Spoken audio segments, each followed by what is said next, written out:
Focus. Yeah. Shouldn't be touching my face at all. Why are you staring at me like that? You're making me even more nervous. Hey everyone, thank you for being here. My name is Zach, and this is my first YouTube video for this channel. So right now, my wife and I are in North Carolina in this fantastic cabin. It's not ours. We got a really good deal on it from an Airbnb owner, but we're currently waiting out the virus, and we're also waiting for a van to be delivered, and that's taking a while, so we decided to try to come someplace neat, and a cabin in the woods is usually our first choice. As you can see, I'm trying to take full advantage of the cabin vibe, and right now I'm really enjoying it. You know, things have kind of come to a standstill, and I've been meaning to start this channel for a really long time, and I figured that this is about as good a time as any. So it's not a coincidence that my first YouTube video is about fear. Because I am terrified right now. Not because of the virus, but because of this video and that I'm recording it and I'm about to put it on YouTube. I'm terrified of that. I've made a lot of videos for YouTube. My wife and I have another channel. I typically don't have issues being in front of the camera, but I'm scared out of my mind because this video is very personal, and it's about something that I care about very deeply, and is just, I don't know, it feels very raw. I mean, to be totally honest too, this is just as much, if not more, therapy for me than it is anything else. But truthfully, if I had seen a video like this earlier in my career, I think I would have really been able to handle things a bit differently. Fear is something I think all creatives have to deal with. If you're in a creative field, whether you're an illustrator, a photographer, a filmmaker, or anything in the creative industry, I think you deal with fear. I think you have to deal with fear. For better or for worse, the things that we produce are extraordinarily personal. Everything that we produce is from our gut. It's from, basically, the way I look at it is, we have, as creatives, as a creative professional, you have inputs. So you have your experiences, your personal experiences, how you grew up, the things that you just inherently like, your philosophy, your outlook, your interests, all of these extraordinarily personal things. And for a living, we take all of that and we churn it up into this machine, which is our brain, and we pass it through a filter, and what ends up on the other side is our work, and that's our creative work, and that's what we hope to sell and hope to make money off of and make a living with. And all of that process is extraordinarily personal, and because of that, it's terrifying.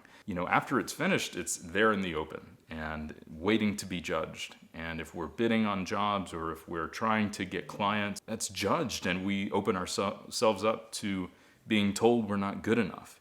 And I think the unfortunate thing is we assign our self-worth to our work. What I mean by that is, if somebody doesn't like our work, that means they don't like us. If our work isn't useful, then we are not useful. If our work is bad, then we are bad. And that's a really dangerous place to be. And it's a place, unfortunately, I've been a lot. So when I first started taking pictures as a teenager, I wasn't afraid of anything. If I thought of a photo idea, I would go out and I would try it. And if it didn't work, it didn't matter, because I was learning and there wasn't anything on the line. I wasn't risking anything. I was just learning, and I was having fun, and I was creative, and I would try things because I didn't know that they wouldn't work, or I didn't know if they would work at all, or whatever. I didn't care if it didn't work out right. But what I found is, over time, I started to identify as a photographer.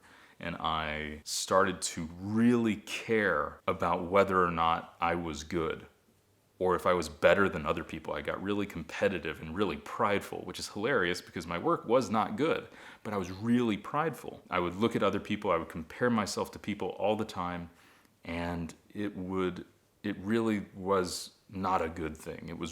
It started to be really toxic. So I never admitted it to myself at the time. I was very fearful of finding people that were better than I was, or had more experience than I was, or was more creative than I was. I was afraid of criticism. I was afraid of testing my skills. I was afraid of competition. I was afraid that I would not be as good as I thought I was, because I identified as a photographer. That's who I was now. That's what I wanted to dedicate my life to being. And if I dedicated my life to photography and I wasn't as good as someone else, then that meant me as a person was not as good as someone else, which is a fallacy, but that's the way my brain worked early in my career, and it became a problem. And I thought early in my career that I wanted nothing more in the world than to be a successful photographer. But come to find out, more than wanting to be a successful photographer, I just didn't want to suck as a photographer. I didn't want to be bad. And I didn't know that at the time. I didn't realize that at the time. But looking back, that's definitely what it was. I was afraid of being bad more than I was excited about doing something. So early in my career, I started to let that fear make decisions for me. Instead of pursuing work as a photographer and being a creative and testing my skills and finding clients, and I let fear talk me out of that. And so I had to do something. I had to earn money somehow. And so the only thing I knew about was photography. The only thing I still know about is photography. But in an effort to sort of keep my creativity at arm's length, but still be in the field that I had some knowledge in, I got a job in the photo industry. And for years and years, I worked in the photo industry without being creative and without making things and without producing things. Throughout my 20s, I didn't really do much shooting at all. I didn't make many things. I maintained a website of work that I was proud of at the time, but the work wasn't very good. But I had that, and I could look back at that, and I could point people to that, whoever would ask about it, because I wouldn't promote myself as a photographer. And so it would just sit there. The website sat there, and it grew cobwebs, and the work, I didn't produce new work. I stagnated. I was afraid of watching tutorials because I would resent the people producing the tutorials, because I knew that their work was probably going to be better than mine, and if I couldn't handle that, I was afraid of that. I could not bear to see someone, and age was always the thing, like if they were younger than I was, or if they were the same age as I was, and they were producing a tutorial, and I was, God forbid, learning from them, and saying these things out loud is like, how awful of a person was I that I was like afraid of those things, and that bothered me so much, but it did. And I didn't, and of course, consciously I didn't think about that. As I was watching those videos and being negative and disliking these people that were sharing their knowledge for free, I wasn't thinking in my head, well, I am intimidated by them, I am threatened by them, so I'm not going to watch their stuff. I was just negative. I just felt negative. It put me in a bad place. But looking back on it, it's clear as day that that's what was happening. And it was just awful. I mean, it's just a terrible way to be. I would define my work by what I didn't do instead of the things that I did do. So I would say things like, oh, well, they composited this. I don't composite things. Well, I didn't do anything. I didn't shoot at all, but, well, I don't composite things, so that's not an image that I would have made, and whatever, it's not a big deal. That's such a bad way to be. I let fear tell me what to do. Now I'm afraid of something else. And that thing is regret. I'm afraid of regret. And that fear, I think, is a good thing. Here's why. I'm afraid of the regret I know that I'll have when I look back on my life and see that fear prevented me from doing things that I wanted to do.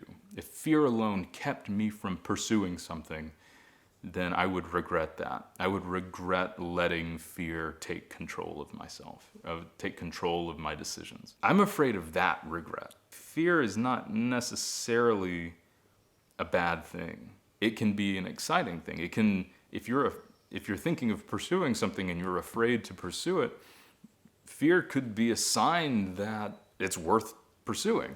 That's how I'm looking at it now. If something makes me uncomfortable, something makes me fearful, then chances are that's something that I should follow through with and pursue to completion, because that is a sign that it's going to help me grow in some way and learn something about myself. Or, I'm not staying within a comfort zone. If I'm comfortable all the time, then nothing's changing, and that's a problem. It took me a long time to figure out all of the things that I just said, and it was a couple years ago that I really started looking at why I wasn't happy in my career. I like what I do.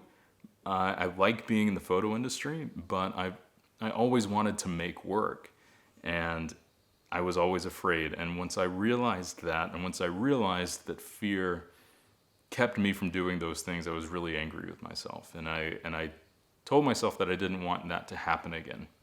So in an effort to prevent fear from making decisions for me, I'm doing this, and I'm putting all of the highly personal things that I just said onto YouTube for some reason. And I'm excited about that, though.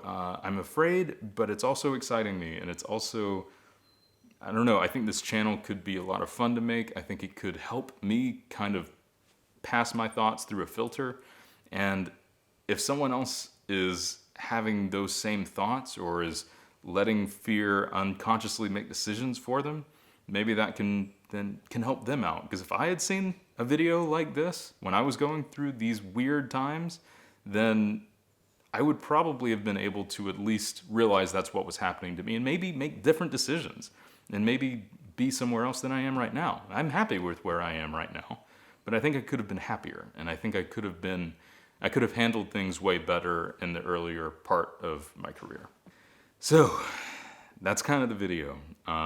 Thanks for watching. Expect more sort of like this. I don't know. I think this could be a way for me to sort of vent and get some things off of my chest, and hopefully help some other people out there that are going through something similar, or just need to watch someone squirm, which, if that's the case, I'm squirming. So, but if you're seeing this, that means that I've conquered the fear of starting this YouTube channel. So that's something.